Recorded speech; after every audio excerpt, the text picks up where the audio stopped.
channel. Yes. In the comments, could you actually put the links to the articles Yes, that you're they referring should. to? Yeah.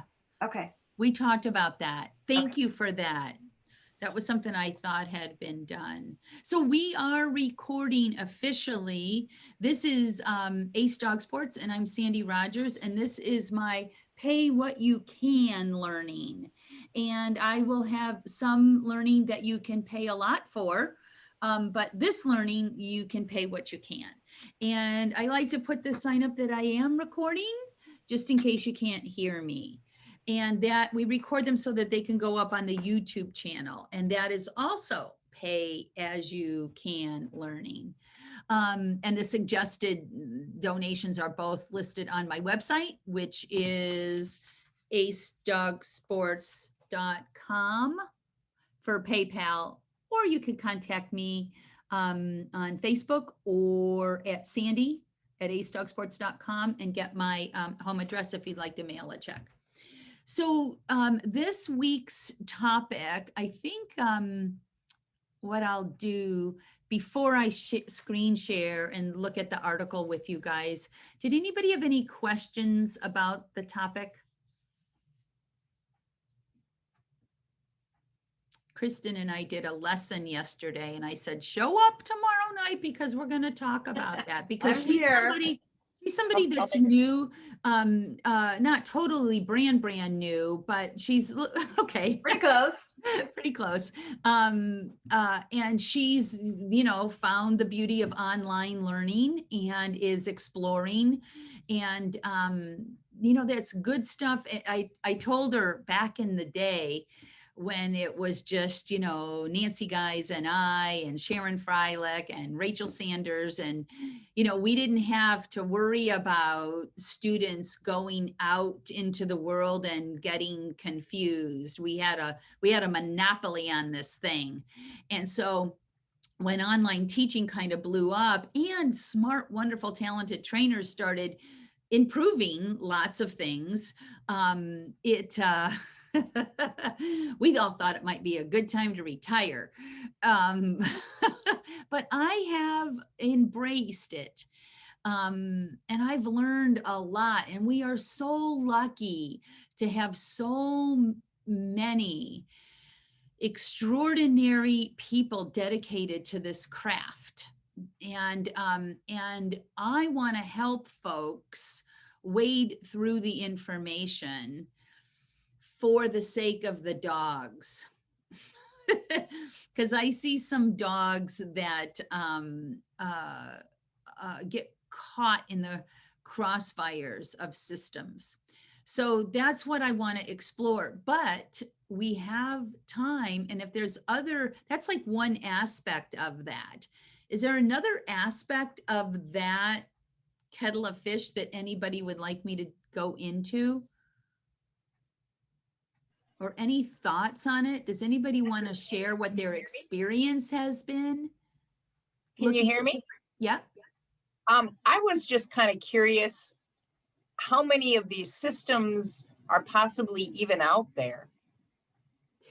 Well, because in the olden days it was two, and it was East Coast and West Coast. So that's a good place to start. So basically, Nancy Guys had Greg Derritt come over from England, and we studied.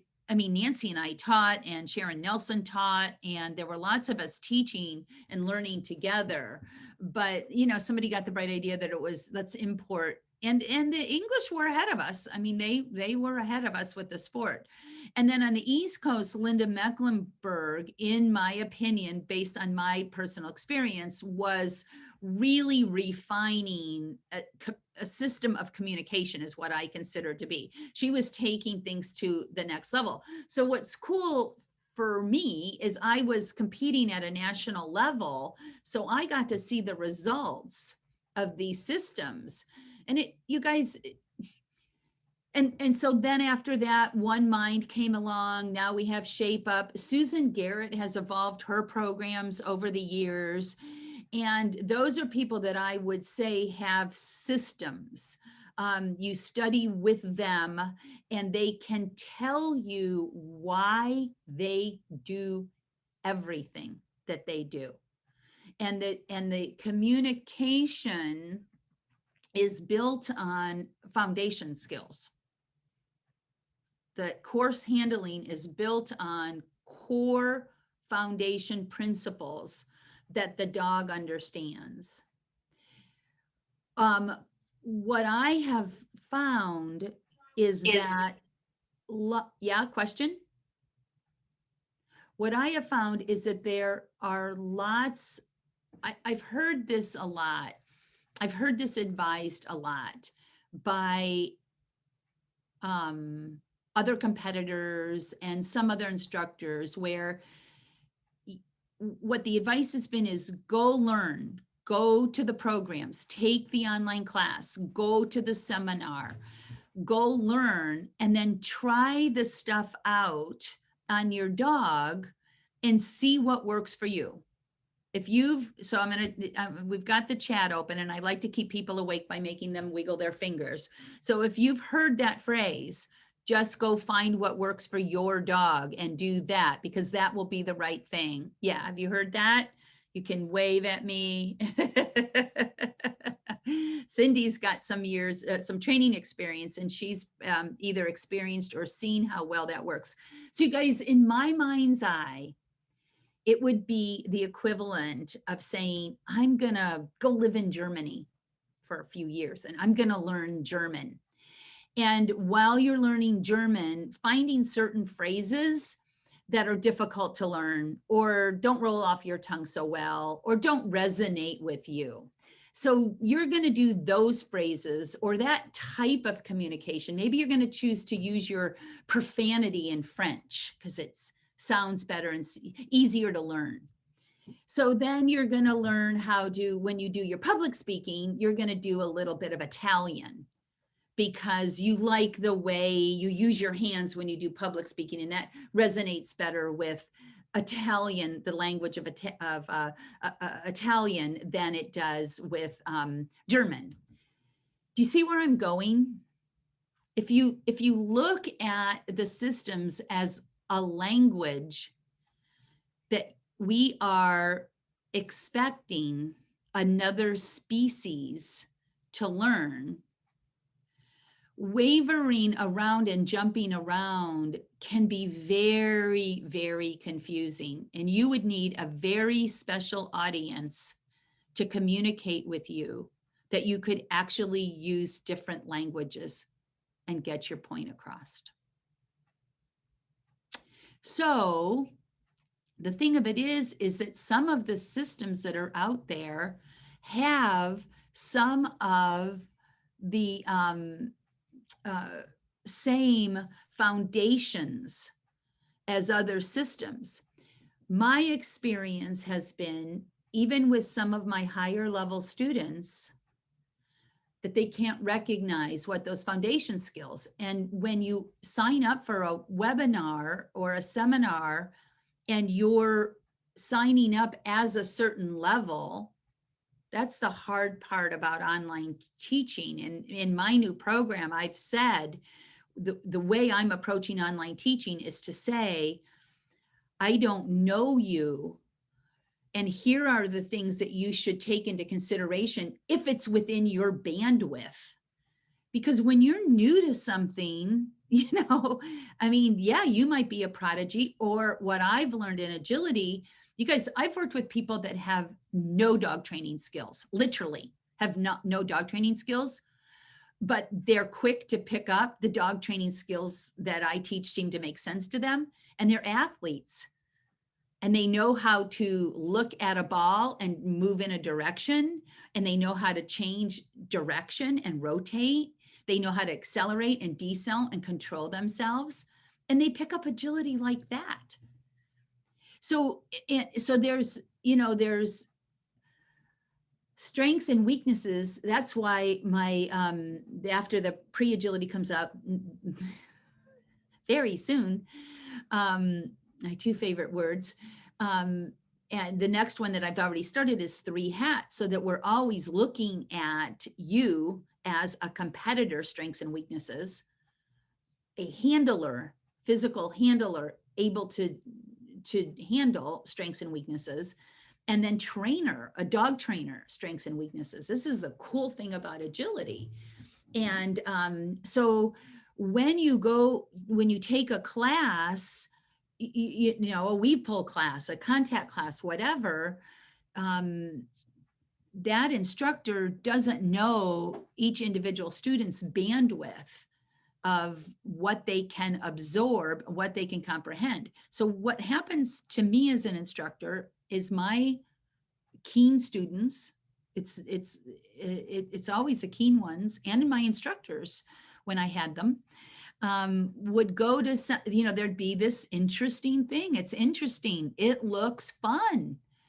And they go, and when they come back, it's that classic, just enough information to screw up. They can't tell me, well, where did they want you to give the cue, and what's the foundation training for that? Were the directionals taught before the straightaways? You know, and those are the things that I know matter, but I know they matter, guys, because I've been doing it for 30 years and I'm obsessed with foundation skills.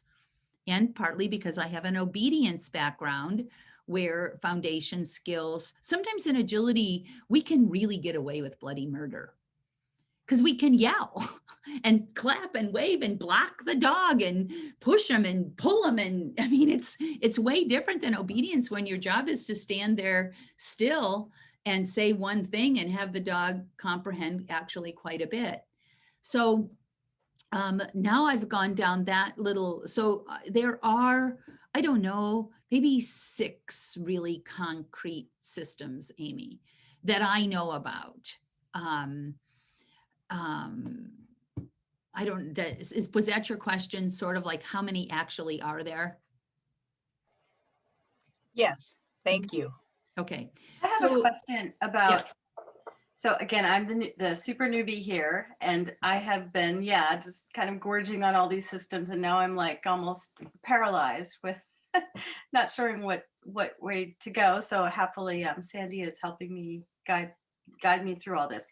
But my question is, since we have NADAC and we have AKC and we have USDAA, and then in Europe, I understand that it's even sort of, they have a different competitions than we do here. Are there some systems that are better for certain types of competitions? That's as far as when you have more distance work or more technical courses, et cetera, et cetera. Yes, there are. And every system really does cover everything. It's just a matter of what they emphasize. Like all systems do distance. I mean, if you watch the people that are perfecting the systems in competition, they, even if that's not the thing that even if it's not their language, like there's a very popular system right now, and this is semantics too, you guys. This plays in a lot. And somebody told me that they never do pull cues, P-U-L-L, where you just rotate your body and your dog comes with me. And I'm like, yes, they do. They may not emphasize them as a teaching, and it may not be a primary turning, but I see them on course. And when they go this way, the dog comes with them. In my mind's eye, that's a pull cue. When I change direction and there's no side change and my dog comes with me. So this is what we're talking about. A lot of it is semantics. And I wouldn't know if there was one. I think that all of the systems, if the inventors of the systems were here, they would say no. Now, there's a common belief that the technical and the amount of turn cues that the One Mind system will get people through international courses, more European style courses, because of the courses, for lack of a better word, being more difficult, more intricate. And then the question is, do you need that many turn cues? And they'll say themselves, no, you don't. We have them all so that you can find the ones you want. So that's what I was talking about. When you when you ask someone about their system, they're going to know. And I've often told students, I mean, this sounds a little, I mean, it's like you paid them, ask them. I'm not mad, but you paid them. You have a right to ask the questions. The problem is at the seminar, whatever, most of my students, even my higher level ones, aren't exactly sure which questions to ask. So I would say that there are individual trainers that excel at distance work. And if you are doing a venue that does celebrate distance work, NADAC has the reputation of celebrating distance work, right? And I think that USDAA celebrates diversity. They have team, they have snooker, they have gamblers. So yeah, learning about the venue. One of the things that I want to share is that all of the systems foundations come from what I had talked about as a core basic, communication.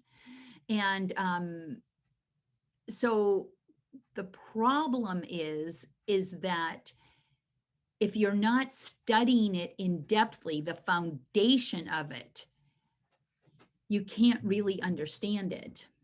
So did that answer your question? I think that the answer is it may appear that way more than it actually is. If you talk to Greg Derritt, Linda Mecklenburg, the two Jessicas, Susan Garrett, they will be able to tell you that they can do anything. They can make their dogs, they can do anything they want. And if you embrace their system deep enough, long enough, and understand it thoroughly enough, you'll be able to too. The purpose of this conversation is to make the decision of if you are skilled enough in your own foundation to do this, like picking and choosing, or are you better to pick a system and stick with it? And Kristen, I think looking at what you want to do, if you want to do international, if you want to make world team, and that's a thing I feel personally that a lot of us like to teach intricate, super high level stuff, and we want to get to that stuff. We like teaching the fancy stuff. I love teaching verbal lefts and rights at distances. It is advanced work. So what happens is the front cross and the rear cross get kind of pushed aside, and all of the system's turn cues are based on if the dog is on your left or right, and if he should turn wide or tight, and how do you make him know that? So I see so many people putting their time, and this is a big thing. How much time do you spend training? And they're trying to do things with the dogs, and it's frustrating because the dog can only read the thing in certain scenarios. Like the dog isn't fluent. It's back to that language thing, you guys. If you're teaching little bits of different languages, you'll be fluent in none. Does that make sense? And I see it in a really big way. The vast majority of handlers at local trials have mediocre front crosses and rear crosses. There are no dogs that don't need a strong understanding of a front cross or a rear cross or some side change or strong verbal cues. But so when I say that, it's like, it's not about don't learn how to handle international courses. I'm saying get your foundation skills where they should be, but you need to learn the foundation skills of the system that you're interested of. I feel like I'm at the point in my career where I have a system, people that have trained with me for 10 years or 20 years. I mean, and I can say that it doesn't have a name, but I can say that because I have an answer for everything. I know why I want to do, I know what I have decided is most important for the dogs to know, to be successful in the sport of agility. So, and all of the people that have systems will tell you that. And if you contacted somebody, said, I really, really like your system, but I need foundation, I need more foundation. Or if when the thing falls apart, what's happening now with the, find what works for your dog and do that, people don't understand. So say you learned a rear cross from me and you applied it and it works sometimes, but not others. You would be inclined to say to me, he's not reading it. He's just not reading it. And you would be inclined to think that the way I do rear crosses aren't for you, or what's real common are, this is the common one, rear crosses aren't for your dog. But unless you know why, I haven't met a dog that couldn't learn to do a rear cross, but I meet people constantly that don't understand the rear cross principles and why they work and why they don't. They don't understand. I filmed a student the other day and I said, okay, show me the diagonal line. And she wasn't sure. And then I'm like, why do we want to know what the diagonal line is? And she wasn't sure. So to me, being able to understand, because if a dog can't do a rear cross, it's because he's either not getting cued, he wasn't trained, or he doesn't know how to go ahead of the handler when he's told immediately to take his, that to me is a focus issue. A lot of my foundation is about focus. So if I tell the dog, go ahead, and the dog has to keep looking at me to get confirmation, it isn't that the dog doesn't like rear crosses. It's the dog doesn't have a clear cue to go ahead with confidence. So if you were working on a turn cue and you were finding that the turn cue was only working in certain applications, you would need to call the person that you learned that turn cue from, show them video so they could say, it's not working in this application because of this reason. But what you've been possibly told to do by your peers, probably not the founder of a system, is your dog doesn't like it, understand it, isn't capable. It doesn't work in that situation for that particular team. It doesn't, the failure doesn't fall back on the training. It falls back on the system, which I think is a mistake. I'm saying that as, if you're embracing a system and it's not working or it's situational, there's something in the foundation about the handling training that you're not understanding, or the dog's comprehension that the dog isn't understanding. So that's why I think that one of the most difficult things in dog training in general is calling it, deciding, am I on the wrong track? Or have I not been on the right track long enough for success? And is it supposed to get worse before it gets better? Right? So that's why you work with people. And that's why you, but you want to, when you go and learn and you have a cue that you like and you've decided you need, I need front crosses and I need rear crosses. So I'm going to perfect those. And then I'm going to choose turn cues that build off of the basic foundation of how I do that.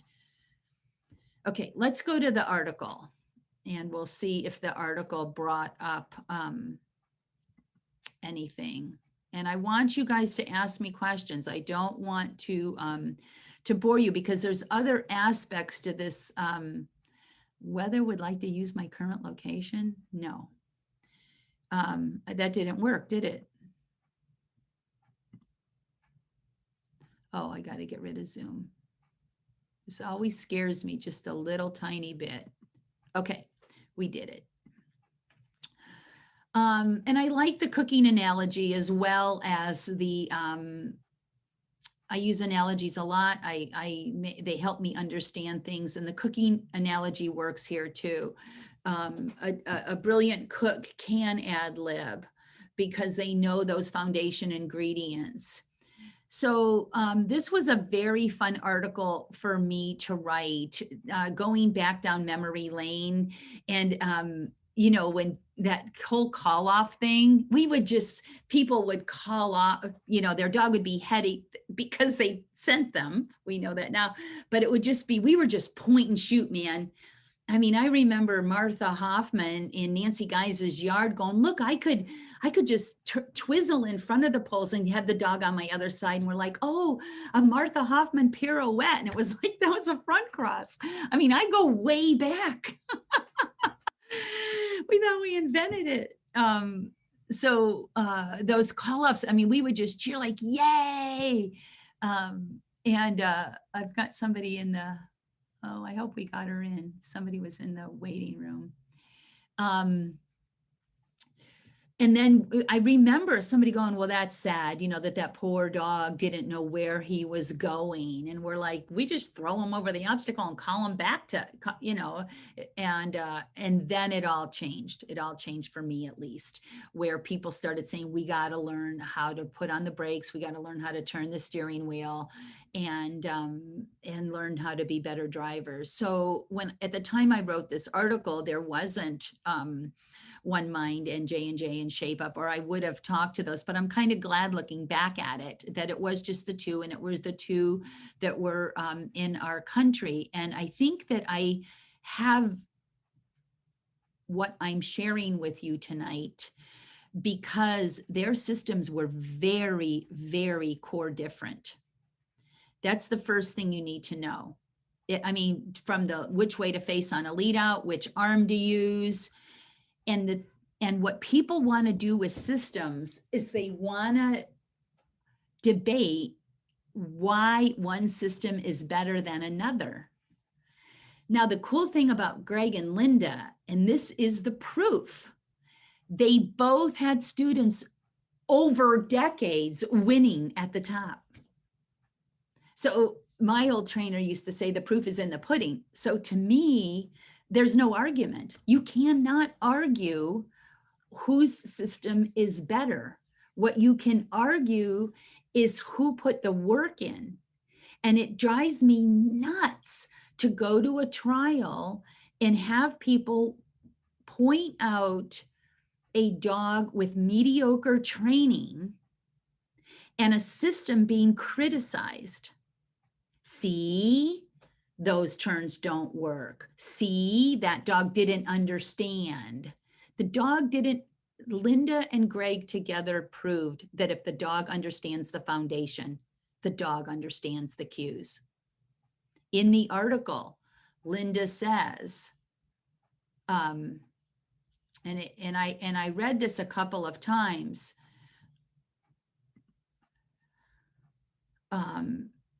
She gave me that example. I face my dog at a jump when I want collection. In some European systems, turning to face the dog to cue a jump shows him what line to take upon landing without regard to jumping effort, without regard to extension or collection, where she's saying hers is about that. The cue would look the same to you, the observer, but the dog would have been trained to understand that cue in a very different way. So this is why picking and choosing from the middle of a system cannot work. If the foundations of the two systems are the same, in my opinion, I'm afraid to say this, but in my opinion, and I could argue it, I could debate it, I could take the debate stand with another professional here and now. In my opinion, the foundations of Greg's system, which is the system I learned, I cannot argue that it's better than Linda's because if I had been taught by her, I would do her system. But the One Mind system foundation mirrors Greg's. So there were pieces of that system, lots of pieces that I could incorporate, and the rest of the pieces I didn't have to incorporate because they were already on board. Which way I face on a lead out, what my lead out cues are, I added a phase of lead out cues after I studied with them. And that's why there are now 3 places a foot can go on a lead out instead of 2, because it all fits. So that's what I like about this article, that those two, there's no one, in my opinion, can argue which system is better. And my favorite is the dogs understand. Well, I tried Linda's system and my dog didn't understand it at all. Yeah, because your foundation is in Greg's, you silly goose. It's just like saying, you know, I went to a German lecture and couldn't understand the French at all, as if it's a shock.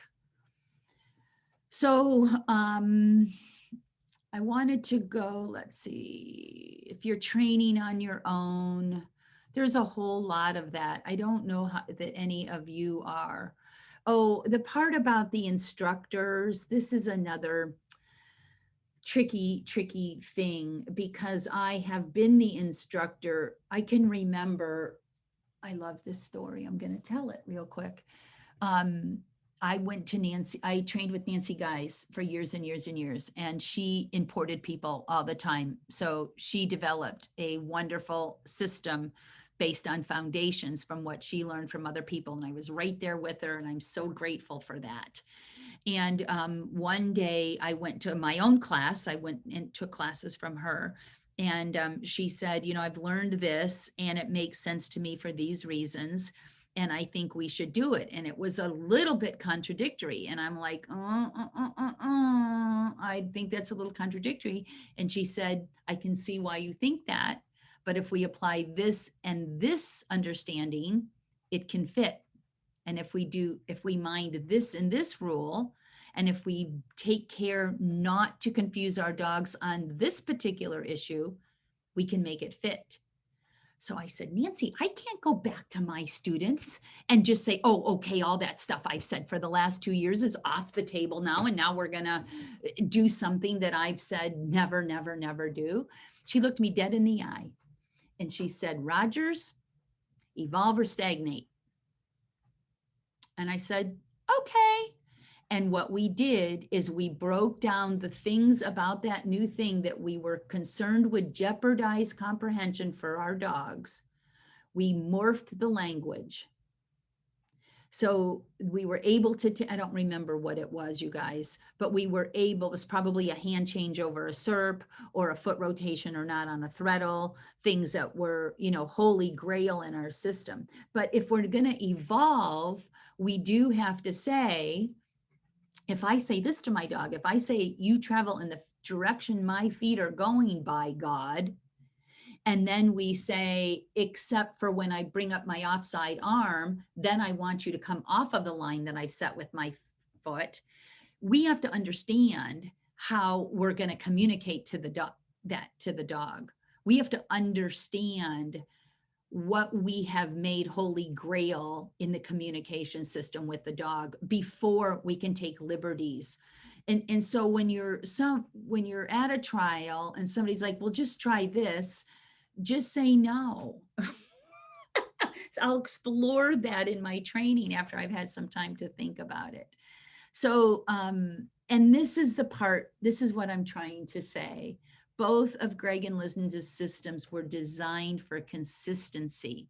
They were created for all dogs, not just border collies. And you'll hear that judgment made about systems all the time. You think those people are paying their bills because they invented something just for border collies? No. We are all wanting every breed to excel in the sport they can. And they've spent many years observing dogs and how the dogs respond to handlers. And they've each come up with what they think works best for the dog, but it's built on a strong foundation. Running styles, tone of voice, can create very different cues. You guys that work with me know that I am a huge stickler for voice inflection. I have my inflections in groups. So the things that matter to me that I think create consistency are constantly explored when you're training with me. So I liked this quote with Greg. I'll be honest with you. When I first read it, I really had to think about it because I'm like, that's not true. We follow your system, Greg. The truth of the matter is that every handler and dog partnership is using their own system. You guys, that's the truth, because there are so many little idiosyncrasies that you have in what your shoulders do, what your feet do, what your voice inflection, all of it together. You are creating that's why so many of us, we have what we call our glove dogs. And those dogs, it comes from years of running the same dog, and they are understanding things that are not cues. They're technically cues by definition, but we don't even know what the hell they are. We haven't done them intentionally.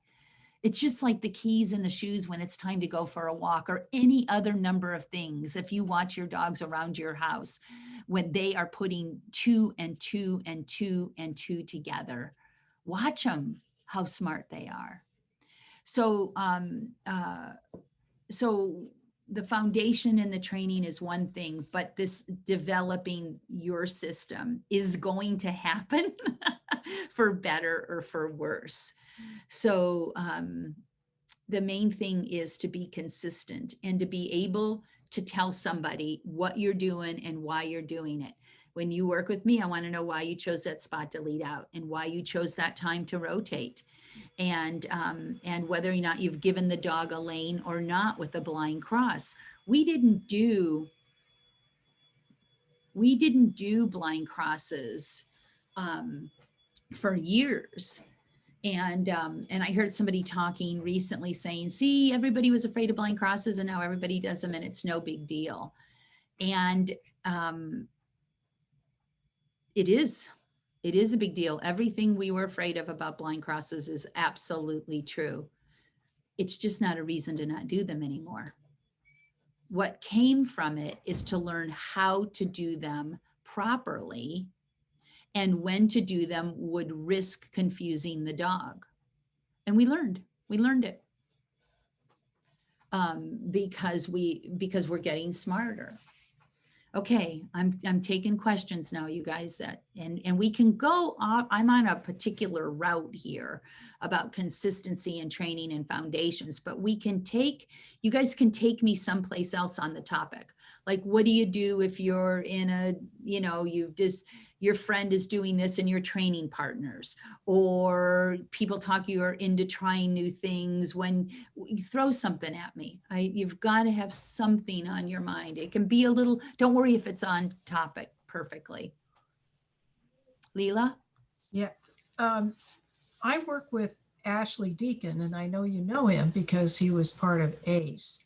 Mm-hmm. And he's great. But, I never stopped to think until I read this article about what system. And before that, I worked with Stacy, and then she had scheduling, and so she handed me over to him. And he's great. I mean, I really enjoyed working. Yeah. Oh, yeah. No, my dog's doing really, really well, and moving really fast through the different things, including teeters. Nice. Yeah. But I'm just curious. I mean, I never thought about this. What system do you use, and is it the same system he uses? Ashley and I have been doing this for so long that we do fall under the category of we have made our own. And it would be a wonderful conversation to have with him. Where did he start? And I mean, I've been in the sport a little longer than Ashley, but he trained at Power Paws, and Nancy's foundation was in Greg Derritt. Well, as we explored other things, we did modify some things. So, and I've had wonderful, lovely training conversations with both Greg and Laura. And it's sort of, you guys, I think what's going to happen in the sport is that people are going to become specialists. Like, I'm a specialist in the 2-on 2-off contacts because that's what I really, really dig. And some people are going to be turn-cue specialists. And it's already happening. There's running contact specialists. There's weave pole training specialists. but it would be good for you to ask whoever you're training with, in this case, Ashley, you know, which system is you guys, if you love to go, if you like looking at stuff, if you like learning about other systems, the best thing that you can do is talk to your current trainer and say, when I was mentoring under Pat Cook, I would go to a seminar with her and she would sit next to me and say, that's good, ignore that, ignore that, ignore that, that's good, ignore that, ignore that, ignore that. So, and when I learned anything new, I ran it by Pat or Nancy, and they would tell me why it would work, why it might work, why it might not work, and why I was absolutely forbidden to do it. And Ashley can do that too. If you say, I saw this, I'm interested in this, or why do you do the timing of the rotation of the front cross? And why, you know, ask your trainers, ask them. Is he in this, are both of you basically, I mean, when I go to your webinars and so on, am I basically getting the same foundation that he's using? So, and also, yes, basically, I would say yes. And you could ask him. We have a couple of differences of opinion on the lead out, but I don't think what he, I mean, it's hard for me to answer because Ashley could have adopted something new 2 weeks ago. But yes, basically, when we all taught at Ace Dog Sports, we all did front crosses the same way, rear crosses the same way, arm up for distance work, arm down for tight work. But there are, I think with a lot of it is emphasis, you guys, a lot of it, because I would have students training at my school and my teachers were never, ever told they had to teach what I taught. I hired talented, experienced trainers, and I refused to clip their wings. We learned from each other a lot, but we would emphasize stuff. And a student would come and say, well, so-and-so won't let me do that. And I would laugh because I'm like, yeah, they will. They just haven't emphasized it. Because and a lot of us would get together and we started to learn the few primary things that students would think were different only because we emphasized something different. I don't teach blind crosses to beginners. Now, if it could be a good idea to teach a blind cross to a beginner if they're 70 years old or they've just gotten a knee replacement, there's always exceptions. So I would say for the most part, Ashley and I handle very much alike, if that helps. Yeah, that's good.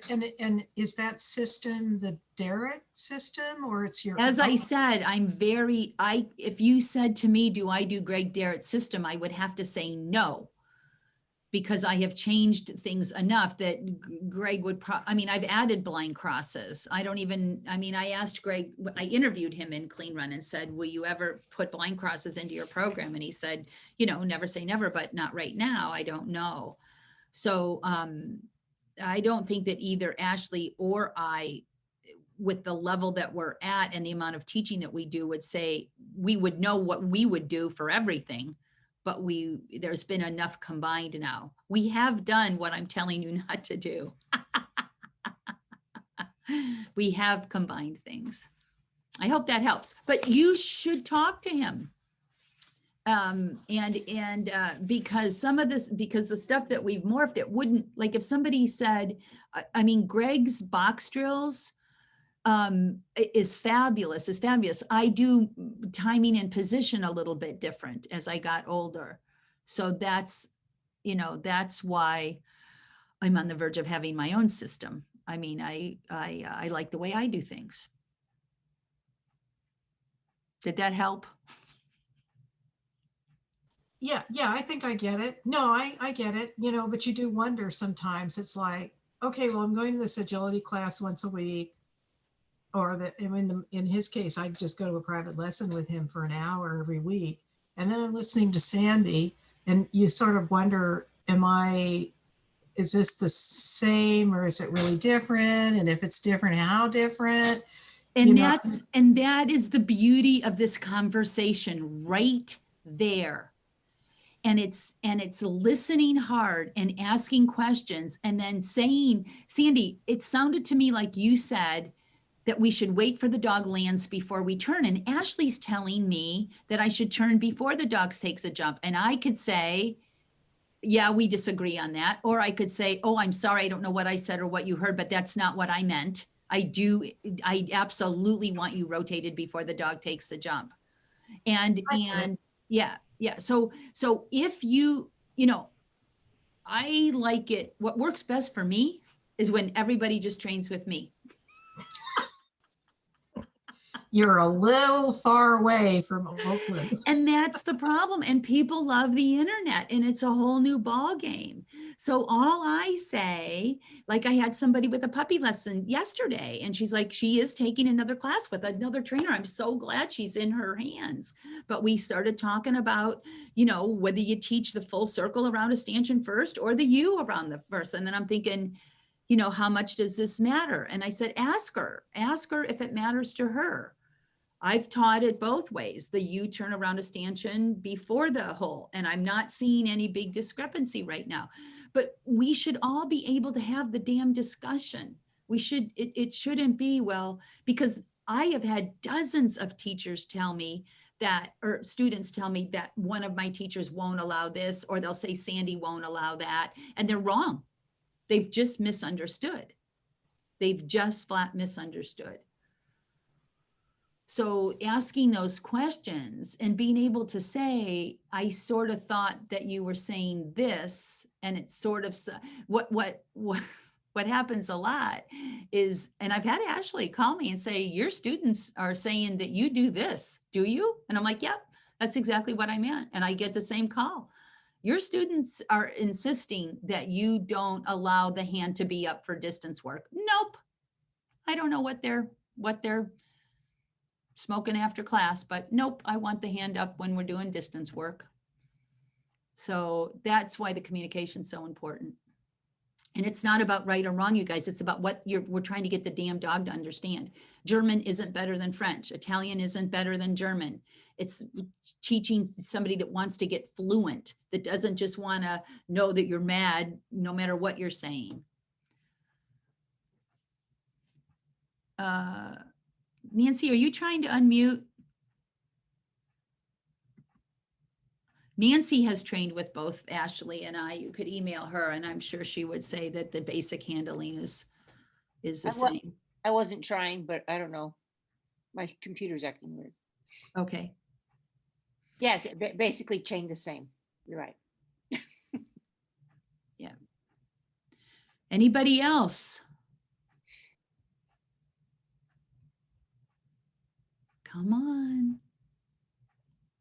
Come on. I think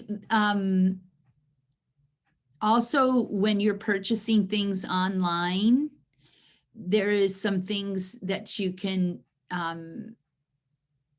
spend your money well if the person has experience with your breed of dog or your size of dog. And how fast they can run. We have some systems that work better for people who can run fast. And if you are learning a system that is taught by people who can run fast and you cannot, you can find out that One Mind got a reputation of only being for young, fast, fit people. And we had a gentleman that had mobility issues perfect their turn cues at a distance, worked with them directly, learned, did the learning.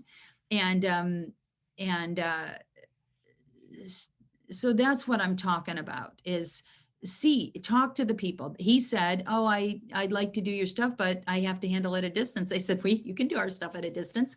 Everybody else was like, who knew? Looked to us like it was all up close. Well, that's their primary, that's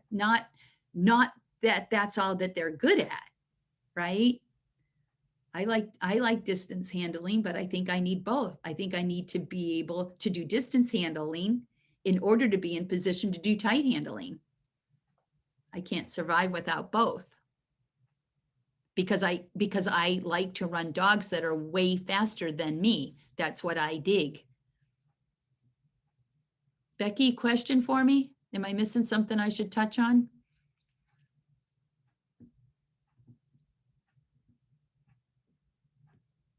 And if you guys are kind of thinking, I thought this conversation would be about this, or you were hoping it was about that, you can throw it out there. We're almost out of time.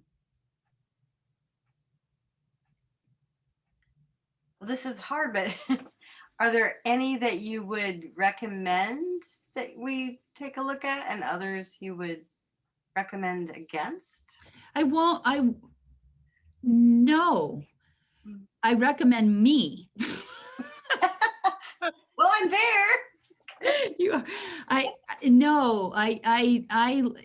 I really like it. I have a lot of students that just train with me.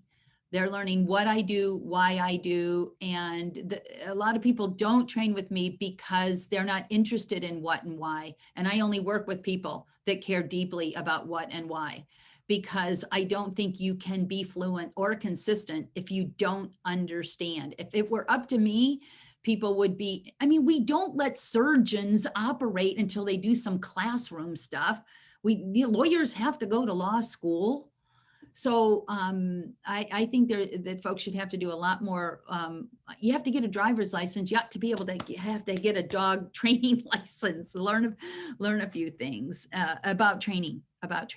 So I think that there are systems that work better for American courses.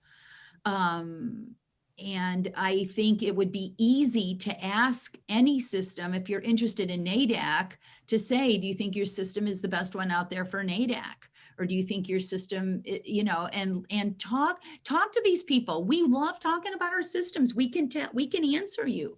Ask before you buy. Have you ever worked with a terrier? Do you only work with big dogs?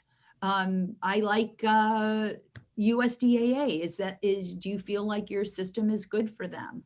But I'm trying to get enough stuff online that folks can work with me, or folks that know how I train. But all the Ace Dog Sports trainers, I think, are fabulous. All of them. Diane Morey, Ashley. But and I don't know enough about J&J, but I've got a lot of folks liking the J&J system, but I don't know it enough because I've quit learning. I haven't quit learning from dogs, you guys. I learn every day. My own dogs teach me every day, all of them. And my students' dogs teach me tons, and my students' goals and my students' time that they have to train. And my teaching is built on that learning at this point in my career. When I watch handling, I investigate handling, I investigate what's out there. We've got a big, our sport has gone full circle and back, and I don't know how many times it will do it and you can go, it is on the site, on the YouTube channel, not site. I'm gotta get hip here. Blabbermouth versus silent. There are systems right now where the number of verbals that are used are a lot. And there are still systems that strongly advocate, having your dog watch. I like a combination. And I also like meeting my dog's needs on that level. I like giving dogs pulls. I like, yes, a good weave, so that the dog can pick out, my puppy just woke up, so that the dog can pick out the lovey-dovey, the gas pedal words, just like go on, get, go, versus an actual pulls, tunnel. And I worked with a lady today, and her dog kept checking out, but it was this keen dog, really keen, neat, cool dog. And it would work a little, and it healed out with her, but it kept checking out. And I said, let me drive a little bit. And the dog did it to me too. I would say one thing, and it was odd. And so I just took her over and got down on my knees and babied her and told her some baby sweet loving things. And then I got, you want to go do that? And she went over a couple of times. I'm like, you want to do that? And pretty soon she's like rocking and rolling. So this is a trained dog. This wasn't, and she thought she was being yelled at or something. She didn't show it. I mean, if she was ducking, we would have known. I mean, we're both the woman that we were working with was a astute trainer. And she said, oh yeah, I do a lot of obedience in that. And I'm like that. And I said, dogs recognize mama, that they want at home mama, the mama that talks to them at home. They want that mama. If you're a roughhouser, well, I want that mama to go to agility class. If you're baby talking sweet and they want that mama. They recognize that mama. And we played with it over the hour. It was a beautiful thing. She's like, oh, she wants to be run by that mama, not that other one that her other dog loves the clean, direct, no nonsense. Okay, I'm going to let you ladies go. Thank you. Thank you. Thank you. Fun as always. See you later. Thank you, Sandy. Thank You you, bet. Sandy. You bet.